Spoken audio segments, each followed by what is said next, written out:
they sent some white wine with orange peel. So that's what I'm currently enjoying. There's some booze courtesy of Netflix.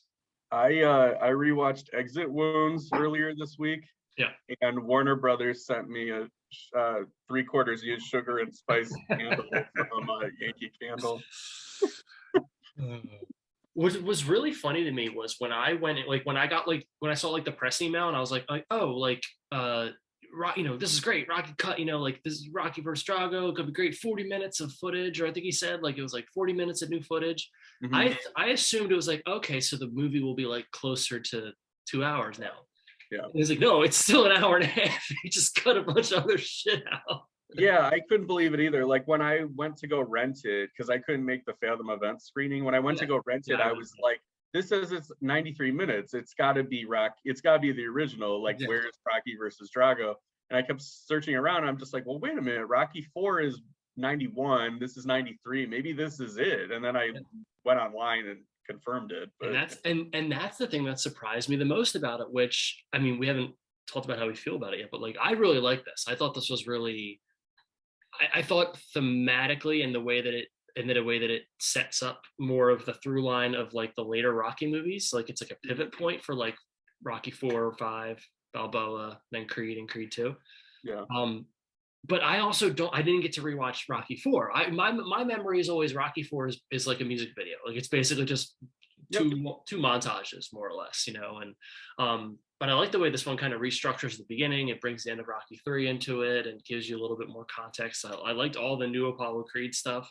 But what was your kind of initial, like watching them back to back like that? What did you think?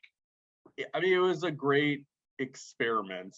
I liked it from just kind of an experience of watching the original cut and then the making of, and then the director's cut. But I didn't like the director's cut particularly. Okay. I thought that the making of was really telling, because in the moment when he's talking about decisions of like, I want to do this and I want to do that, where I want to cut out Paulie, every scene, every mention, every background of Paulie's robot. Yeah. Want to change just angles and like zoom ins and zoom outs and stuff like that. Like line readings. And he had like these big like thematic reasons for these things. So like watching a director in the editing bay is really interesting. And like the decisions he was making in the moment were like, oh, that sounds great. That makes a lot of sense. But then when you see it in practice, at least for me, in the director's cut, I'm like, this doesn't work as well. And I don't know if it's because I'm so used to Rocky 4 and it just feels wrong seeing it in a different way, or if I just like the choices he made in the original cut more. I think that he sort of Soderberghs the Rocky 4 to the point where it takes, I described it to Patrick as Rocky 4 the original is all balls, and I think it kind of works for that movie. And then this one is more like balls and moping, and like I don't think that they fit together. He just removed some of the moviness out of it. And I think that I grew up actually not liking Rocky 4 very much. Okay. But the experience of watching it this way makes me like Rocky 4 more, like the original cut. I kind of have made my peace that it's a Karate Kid movie more in tone than it is the earlier Rocky movies. And I'm like you, I prefer earnest, sincere Rocky more than anything. And I think I kind of went through a similar thing when Balboa came out, because I remember when that came out, everybody was like making fun of like him fighting Antonio Tarver, and I think it's either Tarver or Carver, I can't remember. But like, look how old he is and blah blah blah, and like the movie is truly in on that joke. Like a lot of people who didn't see the movie yet were giving it that credit. And I got really defensive of like this franchise at that point. Like I really wanted to see Rocky Balboa in theaters. I have always had a soft spot for Rocky 5. I don't think it's as bad as people say that it is. It's campy, but it's of its time. But no more so than Rocky 4 was of the mid 80s. And then I love what he did with Creed, and to a lesser extent Creed 2. I like some stuff in there. But I like some of the stuff that he does in Rocky Balboa, or in Rocky versus Drago. Like, one of the things that I do like a lot is the speech at the end makes a whole lot more sense than it did before. Yeah, he recuts it in a way that's a little bit less about Soviet Union versus USA, more so about Creed, about Apollo Creed's character arc. He gives Apollo Creed a character arc. Because it's the change thing, right, is about how Apollo Creed refused to change, and then he says, and he died because of it. Right. And I learned that I can change and that you can change and everything like that, and everybody can change. And it's less an us versus them, like Russia versus the US type of thing. The thing that didn't make it, and it didn't make any sense really in Rocky 4, because it's sort of the original cut, because it's like, oh, I thought this was about avenging Apollo Creed. Like, why is this about relations between like Cold War factions? Because I think by law and the MPAA made it so that every movie in 1985 had to be some way about the Cold War. Yeah. But one thing that I don't like that he did, like if I'm remembering right, the original cut of Rocky 4, it ends with like him jumping with the American flag. It's a freeze frame. They use that as the Rocky 5 poster. And then Hearts on Fire plays and stuff, and it's very like 80s type ending. And in this one, it's so Soderberghy, where it's just like they show him like getting out of the ring, and he walks away. He kind of like says something to Drago. He's walking out of. It's very much just like. And they play Eye of the Tiger instead of. And I don't think it works at all. And it works if you consider if you consider the Apollo Creed of it all, but that takes a lot away from the Rocky of it all. Yeah, it was interesting as a curiosity. I like the comparison I was making more with Rocky versus Drago than I was to Rocky 4 was, how does this compare to like the Godfather coda, the death of Michael Corleone? I was going to bring that up. Yeah. And for me, that movie was interesting and maybe a little more successful, because I described it to Patrick as I was watching these. I said the Godfather coda, the recut of Godfather 3, is like the grindhouse version of Godfather 3. Yeah. And I think that Rocky versus Drago is like the extended death proof cut of Rocky 4. And I'm less of a fan of that. So there's certain things I like in it. I like the stuff at Apollo Creed's funeral. But it's not my preferred cut, and I don't see myself going back to it really. I think I could take or leave Rocky 4 a little bit more than you can. You know what I mean? Like, it's not a movie that I watch that much. So when I watch this one, I go like, okay, I see that he's connecting it more to Apollo Creed. He gives Creed more scenes. Like, so I feel like a lot of the poly robot stuff comes out.